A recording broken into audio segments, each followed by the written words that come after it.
What's up, Bladers? It's your boy, the Beyblade Man, back at it again. Long time no see. I do apologize for not uploading in a very long time.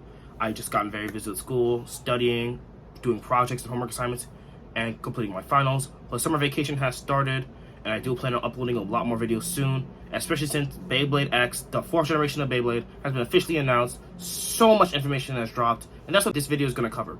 Everything you need to know about Beyblade X. So, what is Beyblade X? Beyblade X is the 4th generation in the Beyblade franchise. And with Beyblade X, Takara Tomy is planning on doing some major new things. They're going to take Beyblade to the next level and make it an official sport, called Gear Sports. What you're seeing on screen is a PDF made by TT about Beyblade X, titled Beyblade Becomes Sports. I'll be linking this PDF in the description down below. As you can see at the bottom of the image, it talks about Gear Sports. Gear Sports captivates not only players, but also spectators. Beyblade requires heart, technique, and physical strength, so it has evolved into a sport that's not only enjoyed by players themselves, but also captivates spectators. We're defining Gear Sports as a competition that requires players to improve their skills, such as practicing shooting and acquiring knowledge of customizations and reconfigurations using gear with meticulous setup possibilities. This PDF also tells us that the Masters Tournament will be held in this winter to determine the pinnacle of Beyblade. The idea of Beyblade becoming a sport is very exciting to me. Now, of course, Beyblade has held official competitions and tournaments previously, thanks to the World Beyblade Organization. But it's clear that Takara Tomy is truly trying to make this into a more global scale to really make Beyblade into a big thing. It's also a great way in order to introduce Beyblade X to new generations of Bladers and to bring back old Beyblade veterans who enjoyed the tops from the previous generations. So, definitely excited for this, and I probably will participate in many of these tournaments and competitions down the line as well. With a new generation of Beyblade means a new system. The Beyblade X tops consist of 3 new parts. The top part is the blade. It consists of mostly metal with a little bit of plastic at the bottom to show off the base motif. It's also the piece that can make contact with the opposing Beyblades. The second part is the ratchet. This is a middle piece that determines the base height and also features contact points of a certain number. For example, the Ratchet 360 has 3 specific contact points, but its height is 60. The final part, the driver, quote-unquote, of the bay, is known as the bit. This is the part that makes contact with the stadium floor and determines how the bay will move in the stadium.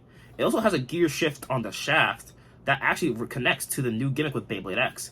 This is called the X-Dash, which stands for Extreme Dash. Going back to TT's PDF once again, the top talks about the new Extreme Dash gimmick. New gimmick, Extreme Dash achieves the fastest attack of all time. The Beyblade top, launcher, and stadium of Beyblade X have been completely redesigned. A rail is attached to the inside of the stadium, and when the rail engages with the gear on the axis of the Beyblade, that's the gear on the bit, super acceleration is produced. The new gimmick, Extreme Dash, which produces the fastest attack of all time, increases the roll and strategy, and makes battles more intense and flashier. Players can try out all the special moves and special attacks like the anime and manga that all Bladers have dreamed of.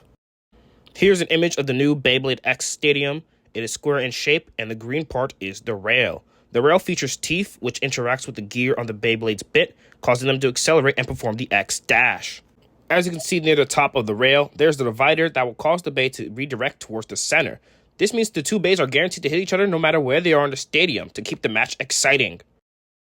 So that is the new major gimmick for Beyblade X. And I think it's honestly exciting. The X-Dash sounds something that really allows the bays to gain high speed and gives you some really exciting and intense matches. Reminds me a lot of the rail system for the Hasbro's Beyblade Burst Turbo line, but a lot better. Because with the rails for Turbo, sometimes the base would get stuck and that would just kill the flow of the overall match. With this though, it seems that that won't happen and you really just get high-speed battles that are action-packed and exciting. And that's all I really want from Beyblade.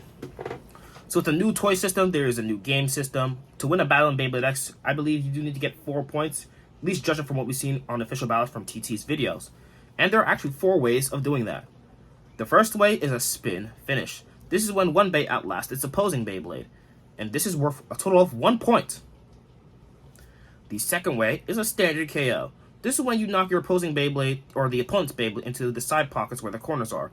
It's highlighted yellow in this image I'm showing you right now, and it's worth 2 points.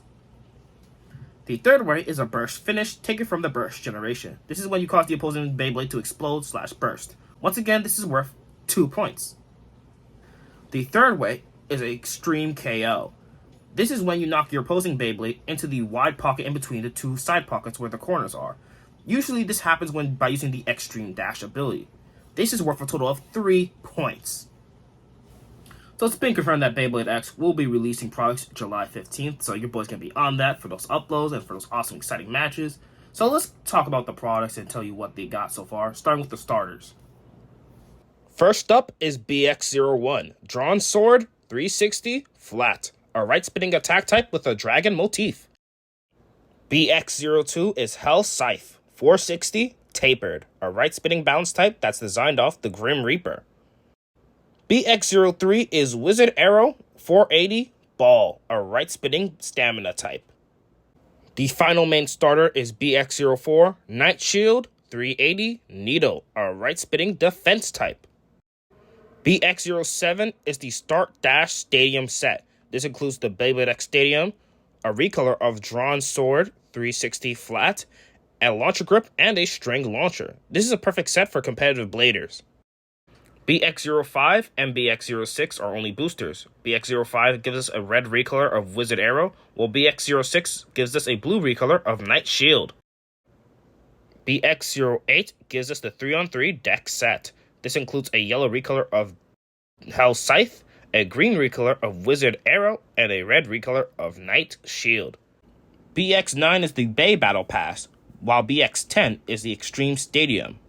The Bay Battle Pass connects to the Beyblade X app, which is free of charge. With this app, players can measure a Beyblade's launch power and number of shots, as well as accumulate points through various Beyblade activities, such as digital Bay Battle and events. Players can use these points they earn to compete in games to win rare Beyblades. Once Beyblade X releases, you have the chance to earn points through the app with the Bay Battle Pass to get the rare Bay Cobalt Drake. I believe it's a right-spinning attack type with a new ratchet 480. It also reuses the flat performance tip from Drawn Sword. The final line of products so far is the BX11, which is a launcher grip, and BX12, a 3-on-3 deck case. Allows you to carry 3 Beyblades to competitive battles and tournaments. The last bit of news we have to talk about with Beyblade X revolves the manga and the anime. So the manga will be releasing July 15th along with the rest of the products. The artist, Bozuka Demizu, is the same one who made the art for The Promised Neverland. These 3 characters I'm showing you now are our main trio. The one on the right is our protagonist, Kazumi Bird. He originally owns an Eagle Bay, but later on switches to using Hell Scythe. The character in the middle wearing the mask is Kamen X. Here's what he looks like without his mask. As you can see, he owns Drawn Sword. The final character is Nanario Moti. She looks like a pop star, and apparently is the owner of both Wizard Arrow and Night Shield. She also has a different appearance, where she wears a top hat and a coat. The summary for Beyblade X is, and I quote, "An extreme start to the biggest new series of Beyblade. Beyblade pros from around the world gather to compete in the Pro League held inside the X Tower." It's also been confirmed that the anime will start this fall. With that in mind, that's all you guys need to know about Beyblade X. I'm definitely excited for this new generation of Beyblade. Hope you are too. And let's just see where it goes. Make sure to like, comment, and subscribe to this channel if you enjoyed this video. And I'll see you next time for more Beyblade news, battles, unboxings, and updates.